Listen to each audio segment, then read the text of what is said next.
गंबट क़ौमी शाहराह ते वाक़िअ लाशारी मोहल्ला जे रहिवासी माज़ूर फैज़ मोहम्मद लाशारी पंहिंजे ई बिरादरी जे बासरनि ख़िलाफ़ गंबट मीडिया सेंटर पहुती एहतजाज कयो।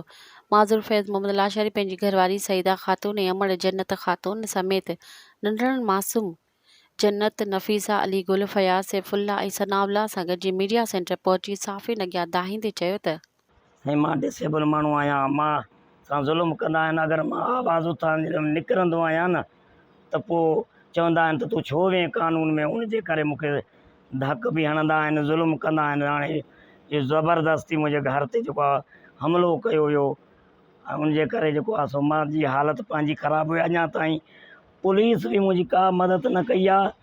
जो मां डिसेबल माण्हू, मुंहिंजी घरवारी जी रत न पई बीहे, जंहिंजे करे बि मां चयो माना मूंखे बचाईंदे। घर में अची घिड़िया आहिनि, अची धक हयां त हूअं इहो ज़ुल्म पुलिस इहो कयो आहे जो मुंहिंजो नालो हुन में ॾिनो ई कोन अथई। इन जे करे सिर्फ़ु हिन जो नालो ॾिनई ऐं मूंखे सुका धक लॻल आहिनि। सिर्फ़ु डॉक्टरनि छा कयो आहे, मुंहिंजी घरवारी खे राति जो 4 बजे जेको आहे माना कढी छॾियो आहे। त होॾो मरीज़ चवे थो त मुंहिंजा वारिस बि विया आहिनि दवा वठणु, कम से कम उहे त अचनि, लेकिन पोइ बि न मुड़िया आहिनि। डॉक्टर शोबो जेको बि आहे उन्हनि जो जेके ख़िलाफ़ु आहिनि, सॼो उन्हनि जो माना मुखालफ़नि जो स्टाफ सॼो भरियलु आहे। माना मुखालिफ़ जेके आहिनि डॉक्टर शोबो उन्हनि सां ॿधल आहे जो पंहिंजे स्टाफ वारनि जी मदद था कनि। तव्हांजो नालो छा आहे? तव्हां काथों जा रहवासी आहियो? मां गंबट लॻ नई कोरट। उन्हनि बासरनि जा नाला छा आहिनि जिन तव्हां सां विढ़िया आहिनि? साईं पहिरियों जेको मूंखे अची धक हयो आहे, मूंखे धक जेको हयो आहे हाकिम लाशारी, पोइ मूंखे ऐं उनखां पोइ ॿिया जेके गॾु हुयसि मथां बरकत खां पोइ उहो शाक बि हुयो ऐं उनखां पोइ अख्तियार हुया ऐं इहो चाहे मुजाहिद हुयो, बरकत ऐं इहे जेके उहो शाक 7 टका असांखे लॻा आहिनि। 7 टका? हा 7। उनजा नाला छा आहिनि जेके तव्हां सां विढ़िया आहिनि?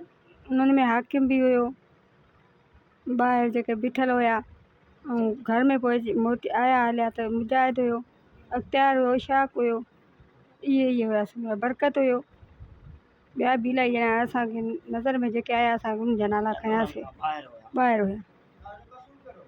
असांजो कसूर इहो त असां पाण खे बचायूं पिया। घर में असांजे घर में इहो ध्यानु पिया कनि, घर में बि असांजो जेको आहे ध्यानु पिया कनि। हिन खे चयोसीं तूं ॿाहिरि न वञ हली, हे ॿाहिरि निकितो पियो वञे, उन जॻह ते पोइ बि असांखे धक हणी विया ॼण। ऐं माना असां चयो त असांजो ध्यानु न थिए, असां थुल न पटिजे, उन जी वजह खां हिन खे अची धकनि था वठि। हाणे जे दीनंदास्ती जो सदा 5 चकर आया आहिनि, असांजे गेट ते विढ़िया आहिनि 5 चकर। पर अॻे असां सबुरु कंदा हुआसीं, हाणे रोज़ रोज़ केरु कोन सबुरु कंदो बा। जो मुंहिंजे जॾहिं पुट सां ईअं विढ़नि, अहिड़ी थींदी आहे हालत। हिका जो हिन हाकिम 6 ॼणा आहिनि, 7 कोई थोरा ई कोन आहिनि, हे सॼो ई वेड़ो आहे। अंदर त 5 अलाए 6 ॼणा आया अंदर, ख़बर हुई कान पई। घणा ॼणा वेहण वारा? 5 घर हुया, पाण में ॿधी में असांखे अची कुटियुनि, असांजे घर में घिड़िया आहिनि, असां सां ज़्यादती कई अथनि। तव्हांजो IG Sindh, DIG Sukkur, SSP Khairpur को तव्हांजो कहिड़ो मुतालबो आहे? मुंहिंजो इहो मुतालबो आहे त मां माज़ूर इज़त जी रोज़ी थो कयां। मूंखे पंहिंजी जानी बि ख़तरो आहे, मूंसां ज़ुल्म था कनि।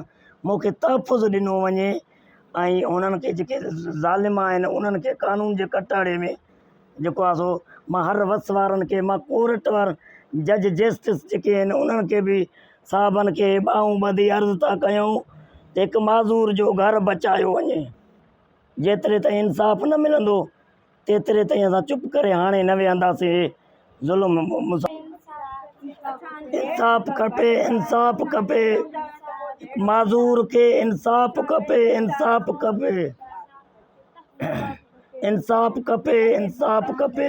मज़ीद ख़बरनि ऐं तफ़सीलात लाइ विज़िट कयो असांजी वेबसाइट www.awamiNewsHD.com ऐं ॾिसंदा रहो अवामी न्यूज़ HD।